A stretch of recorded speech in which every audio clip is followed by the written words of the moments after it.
왜냐하면 거기에서 여러분들은 경쟁할 필요 없이 경험을 할 수 있기 때문에 그렇죠. 다음이요. 제가 유엔에 있을 때 프루덴셜이라는 세계의 가장 큰 보험사 중에 하나가 저한테 연락을 주셨습니다. 이곳은 전국 중고등생 자원봉사 대회를 매년 하고 있고 대통령상도 주고 장학금을 막 줘요. 한국에서도 합니다. 그런데 30년 동안 하다 보니까 이 자원봉사상을 받았던 그 당시 학생들의 인생이 어떻게 바뀌었는지를 알아보고 싶다는 거예요. 그래서 저한테 의뢰를 했는데 너무 재밌을 것 같아서 제가 개인 프로젝트, 사이드 프로젝트로 진행을 했습니다. 저도 5천만 원을 주었어요. 그래서 함께 할 사람들, 집필할 사람들, 연구진들 다 꾸려서 진짜 재미나게 했고요. 30년 전이니까 다 만날 수는 없었지만 한 10년이나 15년 전에 있었던 그 당시에 했던 중학생들을 지금은 다 성년이 되고 직장에 다니는 분들 만나면서 인터뷰를 한 거죠. 그때의 자원봉사의 경험이 지금 살아가는 데 있어서 어떤 영향을 줬는지에 대한 질문을 하니까 이분들이 이런 질문을 정말 받고 싶었던 것 같아요. 근데 이런 질문을 안 받아봤나 봐요. 너무나 자기들의 이야기를 많이 해주셨어요. 그 다음이요. 그리고 나서 대학생들에게 또 설문조사를 별도로 했습니다. 특히 해외 봉사활동을 하는 친구들을 좀 살펴봤는데 여러분들이 해외 봉사활동을 가기 전과 후에 여기 있는 어떤 부분들에 대해서 변화가 있는지를 스스로 한번 이렇게 선택해 보도록 한 거죠. 그랬더니 결과가 거기서도 재밌게 나왔습니다. 다음이요. 네, 다음이요. 네. 자, 88%가 그 대학교 해외 봉사했던 분들이죠. 갔다 온 다음에 자기주도, 리더십, 커뮤니케이션, 조직, 팀워크, 문제 해결 능력, 실행력이라는 부분들이 저렇게 압도적으로 늘어났다 얘기를 합니다. 왜 그럴까요? 여러분들, 저기 있는 역량들을 다 갖고 싶지 않으세요? 저런 부분들은 문제집, 독서실, 책을 읽고 자격증을 따면서 절대 얻을 수 없는 겁니다. 그렇지 않아요? 여러분들의 친구가 여러분 갑자기 오랜만에 만났는데 야, 나 이번에 리더십 1급 자격증 땄다? 되게 웃기지 않아요? 야, 리더십을 어떻게 시험을 봐요, 그쵸? 그 다음에 어떤 친구가 갑자기 야, 나 자기주도력 2급 자격증이다? 더 안 믿어질 겁니다. 이런 부분들은 절대 스펙이나 자격증으로 할 수 있는 게 아니고 뭐예요? 저거는 사람들이 인정해 줄 때 나오는 거죠. 그래서 여러분들이 아는 모든 100%의 역량이라고 하는 컴피턴시는 기본적으로 내가 소속된 어떠한 공적인 활동 혹은 다양한 사람들 간의 상호작용이라는 것에서만 배양할 수 있고 발전시킬 수 있는 성질이 다 이런 거로 보는 거죠. 문제 해결 능력. 혼자서 10년 살면 여러분 문제 해결 능력이 나올까요? 절대 없어져요. 실행력 다 마찬가지죠. 자, 다음번. 그래서 이 책의 결론은 제가 유엔에 있다 보니까 유엔의 결론을 쓴 건 아닌데 유엔과 너무 비슷하더라고요. 유엔에서 사람 뽑을 때 여기는 8가지 핵심 역량으로 유엔은 사람을 뽑습니다. 토익이 얼마고 이런 거를 물어보지 않아요. 여기서 커뮤니케이션, 팀워크, 기획하는 것, 책임감, 클라이언트 오리엔테이션, 크리에이티비티. 자, 이런 영역에 있어서 당신이 어떠한 변화를 이뤄냈는지에 대해서 이야기를 들려주세요가 유엔에서 말하는 인터뷰의 핵심이에요. 자, 이때 대부분의 한국 사람들은 그 당시에 정말 힘들어합니다. 나는 자격증을 준비하고 그 다음에 학점을 얘기하고 총장상을 받았다는 얘기를 하고 싶고 토익이 900점이 넘었다는 얘기를 하고 싶은데 그 질문 하나도 안 하고 당신의 인생에 있어서 대학교 다니면서 동아리 활동이든 뭐든 창의성을 발휘했던 사례를 들려주실래요? 창의성? 잠깐만요. 제가 창의성 3급 자격이 있는데요. 그거 말고요. 당신이 구체적으로 기여한 팀워크가 뭐냐고 물어보는 거죠. 그래서 세계는 착한 인재를 기다린다 해서 경험한 그 결론은 중학생 때 왕따를 당하는 자기 친구들 때문에 뽀빠이 모멘트를 느껴서 그렇게 하지 않도록 어떤 동아리 활동을 했던 친구들이 결국에는 어떻게 됐는지에 대한 결론들은 결국 바로 이 세계가 기다리고 있는 핵심 인재들이야말로 이런 분이다라는 걸 결론을 하게 됐죠. 다른 사람을 돕게 되면 백혈병을 걸린 아이들 위해서 머리를 잘라서 봉사했던 친구들도 이야기 있고요. 또 대학생 때 외국인 유학생들이 차별받고 하는 것들이 분연히 느껴져서 우리 외국인 유학생들에 대한 문제를 해결하고 나섰던 많은 사람들, 그런 사람들은 사실 이런 모든 핵심적인 역량들을 만들어간다는 거를 여러분들 생각해 보시면 좋을 것 같습니다. 제 얘기도 한번 해볼까요? 다음이요. 저는 그동안 한 17권의 책을 썼습니다. 가장 많이 알려진 책은 스토리가 스펙을 이긴다고요. 한 16만 권 정도 팔렸어요.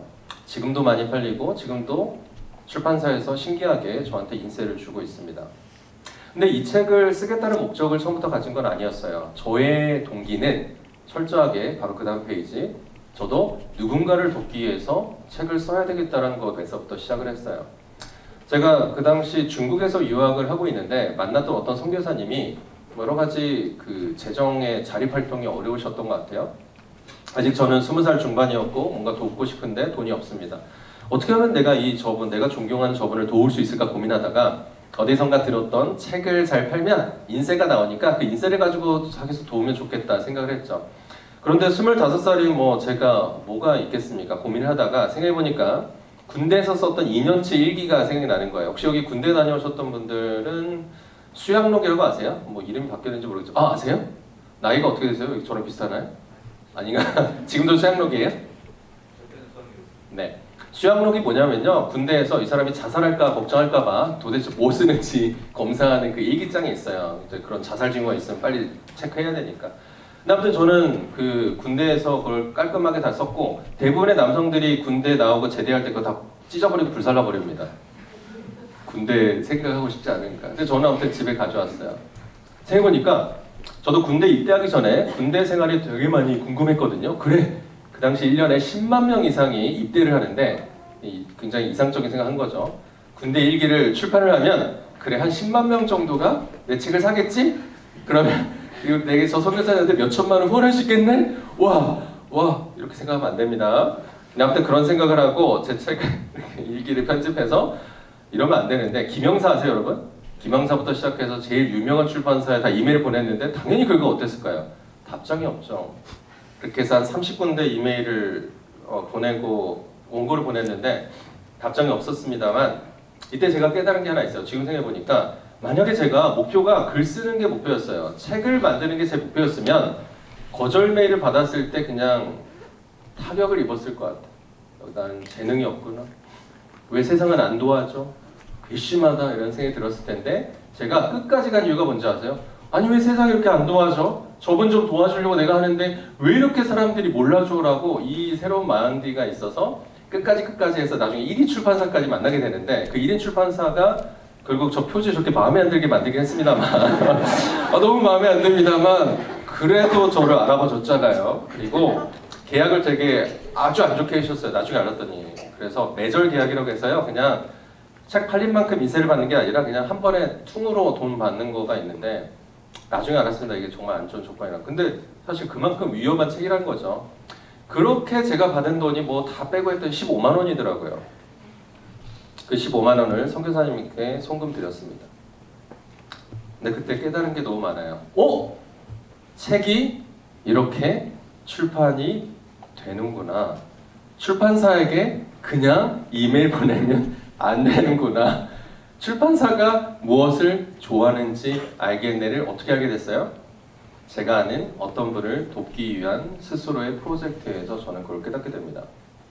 그래서 2권의 책을 더 써보고 여기까지 되면 제 스스로 책을 쓰는 거에 대해서도 재능이 있다고 생각하고 써보자 해서, 그다음에 제가 실크로드 여행을 다녀왔는데 한국 최초로 한국인이 쓴 실크로드 여행기도 제가 나오게 되고, 아무튼 그런 식으로 저는 책에 대해서 저에게 자신감을 갖게 되는 거죠.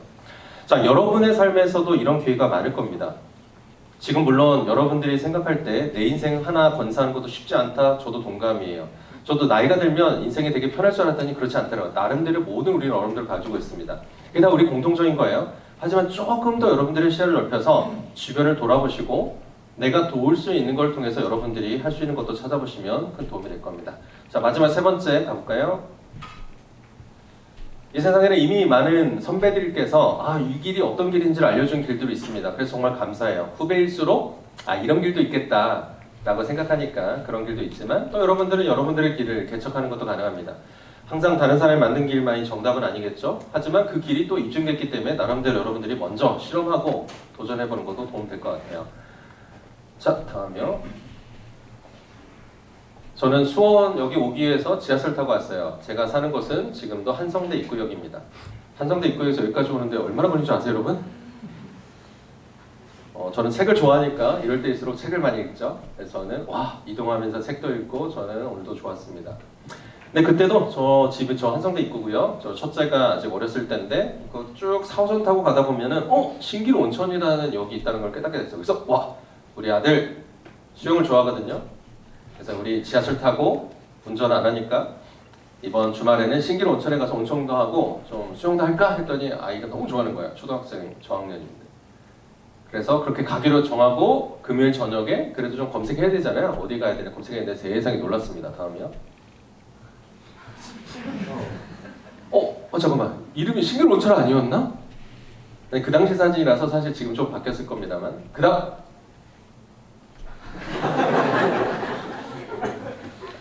저 같은 사람이 적지 않나 봐요. 그래서 그 온천 역장에서 뽀빠이 모멘트가 있어요. 더 이상 참을 수 없어. 매번 창구에다가 사람들이 와서 저기 역장에 여기 온천 어디로 가야 되나? 온천은 없다고요. 너무 지치니까 저렇게 청테이프로 아주 단단하게 우리 역 주변에는 온천 시설이 없습니다. 물어보지 마세요. 저렇게 뽀빠이 모멘트를 하는 거죠. 앙터프로너신가 봐요, 그렇죠? 깜짝 놀랐어요. 다행히 아들한테 미리 얘기해서 그렇지 않았더라면 그 다음날 우리 아들은 그 튜브 어깨에 메고 날라날라 갔다가 아빠 이게 뭐야 하면서 엄청 하루를 망가뜨릴 뻔했겠죠. 이 사건이 정말 저한테 인생의 각이 됐어요. 신길 온천. 물론 찾아봤더니 온천이 나올 것 같아서 미리 개발했는데 나중에 온천은 없다고 하더라고요. 내 인생에도 저 이름 때문에 현혹된 거가 있지 않았을까 많이 생각을 하고 지금도 저한테 경계를 하고 있는 어떤 에피소드입니다. 그냥 멋져 보여요. 그 이름만으로도 뭔가 있어 보입니다. 여러분들 인생에서도 혹시 그런 이름들이 있을까? 여러분 인터넷 검색 꼭 해보시고 정말 거기에 그게 있는지 생각해보시면 좋을 것 같습니다. 다음에요. 제가 영국에 가서 유학을 하는데 정말 재미난 에피소드 하나 있었습니다. 일단 기사 보실까요? 영국에 마라톤이 있습니다. 동북부에서 마라톤을 했습니다. 5,000명이 뛰었어요. 근데 완주 기록은 공식적으로 딱 한 명만 주어졌습니다. 왜 그래요? 4,999명은 탈락했어요.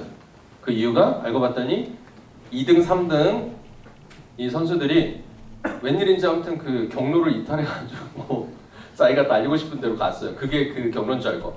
아니 그러면 2등하고 3등만 경로 이탈해야 되는데 자, 이 기사의 핵심 메시지는 뭔지 아세요? 킬 포인트가 4등부터 5,000등의 선수들이 길을 따라간 게 아니라 누구를 따라갔어요? 저 2등과 3등을 바라보고 따라간 겁니다.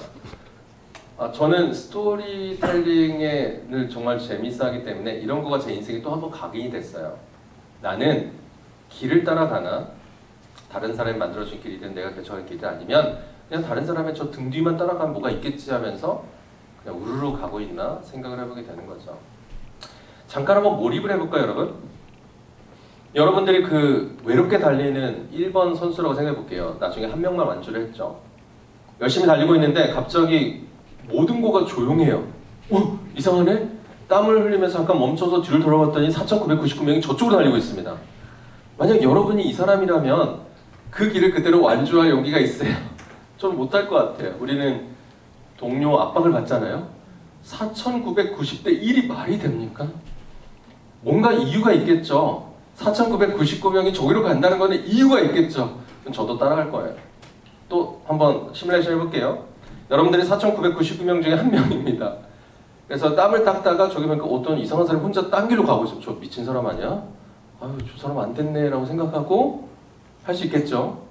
자, 여러분마다 적용 포인트는 다르겠지만 우리는 길을 찾아서 길을 따라온 사람이지 다른 사람의 등 뒤를 따라온 건 아니니까 이 부분도 생각해 보시면 좋을 것 같아요. 다음이요. 거의 끝나갑니다. 제가 강연을 한번 하다가 정말 만나고 싶은 사람을 만나서 많은 대화를 느꼈어요. 지금도 수도권에 700만 명 이상이 이분이 시작한 저 작은 아이디어에게 도움을 받고 있고 특히 저같이 대중교통을 이용한 사람들은 이거를 많이 혜택을 받고 있습니다. 그 당시 이분은 전문대학교 재학생이었는데 저처럼 버스를 막 바쁘게 타다 보니까 방향도 다르고 이런 좀 페인 포인트가 있었나 봐요. 그래서 뽀빠이 모멘트 생겼어요. 그래서 누가 시키지도 않았는데 스스로 셀프 퍼미션을 주면서 자기가 용돈 아낀 몇십만 원을 가지고 저 특수 코팅지를 스티커를 만들고 공강 시간마다 자전거를 타고 버스 정류장에 가서 저렇게 친절하게 이 버스의 방향이 도대체 어디로 가는지 스티커를 붙이기 시작하는 거죠. 이제 이게 나중에 알려져서 뭐 전국 단위로 다 확산이 됩니다만 이 바로 화살표 청년이라는 이민호라는 분의 이야기입니다. 이분이 이거를 시작할 때 그 이야기를 좀 들려주셨는데 나중에 사석에서 자기 주변에 모든 사람들이 다 반대했대요. 부모님, 교수님, 친구들이 다 반대했다고. 야, 너 미쳤어? 너 지금 취업해야 되잖아. 이거 한다고 도움 되니? 이거 한다고 돈을 벌어? 이거 한다고 너한테 무슨 도움이 되는데 이력서에 쓸 수 있어? 아무도 자기에게 얘기를 긍정적으로 해준 사람이 없다는 거죠. 근데 그 부분에서 저랑 공통점이라고 생각했어요. 왜냐면 저도 주변에서 하지 말라고 하면 해야 되는 거 아니냐? 이런 생각을 했거든요. 예를 들어서 저는 영어를 정말 잘하고 싶었어요. 왜냐면 제 선배들을 보다 보니까 그놈의 영어 때문에 발목 잡힌 우리 선배들이 너무 안쓰러웠습니다. 내 삶인 것 같아. 하지만 영어가 잘 안 돼요. 저도 토종이니까. 그래서 어떻게든 뭐 그 당시 파고다도 가고 했는데 실력이 늘지 않습니다. 대학교를 졸업하고 토익을 처음 봤는데 550점인가 나와서 정말 부끄러웠어요. 저는 인문 쪽 전공이었으니까. 그래서 제 인생에 결정을 하기로 했어요. 한국에서는 내가 하고 싶은 게 많고 호기심이 많기 때문에 영어 공부가 제대로 안 되네. 진짜 영어만 쓰는 맥락에 가서 나를 푹 담그고 와야 되겠다 생각해서 영어 하면 미국, 미국 하면 뉴욕! 그래서 뉴욕에 6개월간 가기로 결정을 세웠는데 저희 부모님과 모든 친구 다 반대를 했어요. 제 동기들은 이제 뭐 현대자동차 들어가고 대기업 입사하기 시작했는데 너는 지금 뭐 하는 거니? 영어 공부 네가 지금 할 때가 아니야. 너는 일단 입사 빨리 해서 나중에 해야지. 영어가 너한테 밥 먹여주는 게 아니니? 할 때 이때 전 또 깨달은 거죠. 다른 사람이 다 하지 말라고 하면 두 개 중에 하나입니다. 진짜 하지 말거나 아니면 그걸 하는 사람이 독보적인 어떤 거를 가져가거나 저는 그곳에 베팅을 한 거죠. 그래서 뉴욕에 갔는데 일부러 그 어학연수에게 이렇게 요청을 했어요. 중개기관에게 한국인이 없는데 좀 추천해 주세요. 왜냐면 한국 사람이 있는 곳에 가면 어떻게 될지 아시죠? 그날부터 된장찌개 먹으러 다니고 언어를 안 쓰는 거죠. 그래서 할렘 쪽에 갔는데 진짜 생각보다 무섭더라고요. 그래서 그날 제가 처음으로 엄마 아빠 생각하면서 뉴욕에서 내 인생에 이런 결정을 한 내 스스로가 너무나 못나 보이고 빨리 한국 가고 싶다는 생각이 들었는데 결론적으로 6개월 동안 영어를 몰입한 결과 저에게는 압도적인 영어에 대한 일단 두려움 없어졌습니다. 자, 이것도 이 친구가 마찬가지였어요. 그리고 하지만 현실은 취업을 하려고 다양한 곳에 다 소리를 냈는데 웬걸 소리 통과 하나도 안 되는 거죠. 낙담하고 있는 곳에 이분에게 전화가 왔습니다. 이민호 씨죠? 네. 혹시 저희 회사에는 지원할 생각 없으세요? 생각도 안 해봤는데요. 그러세요? 그럼 언제까지 지원이니까 생각 있으시면 지원해보세요 하고 이메일을 전달해 주셨는데 그 이메일이 원래 피싱인 줄 알았는데 진짜 회사 이메일인 거예요. 그래서 딱 지원했습니다만 유일하게 그 회사가 면접 보러 오라고요. 면접 봤습니다. 뭐를 물어볼까요? 면접 가서 당신의 학점, 자격증 이런 거 안 물어보겠죠? 뭘 물어봤을까요? 이걸 물어봅니다. 왜 하셨어요? 무엇을 배우셨습니까? 그리고 그런 질문에는 여러분 면접 가시면 어떠실 것 같아요? 내 이야기를 하게 됩니다. 다른 사람의 이야기가 아니에요. 내 이야기를 하게 돼요. 그럼 어떻게 돼요? 사람이 집중하게 됩니다. 그래서 이 전문대학의 최초로 이분은 현대자동차에 정규직으로 입사를 하게 됩니다. 이 세상은 참 많은 이야기들이 있어요. 4,999명에 들어가서 거기에서 최선을 다해 자기의 순위를 높여가는 것도 저는 도전해 볼 것 같습니다. 하지만 그 길뿐만 아니라 다른 사람이 뭐라고 하든 자기의 길에서 자기가 1등을 하는 것도 저는 가능하다고 생각해요. 마지막으로 제 얘기 한번 하고 또 그냥 넘어가면 아쉬우니까 우리 질문 시간 한번 가져보겠습니다. 제가 대학원을 마무리할 때쯤에 제 여자친구, 지금의 제 아내인데 장인어른이 이제 걱정을 하셨어요. 이제 30살 되어가고 있는데 직장도 안 다니고 어떻게 해야 될지 모르겠다를 그냥 여자친구가 아빠한테 들면 그냥 들어야 돼. 저한테 전달해 준 거예요.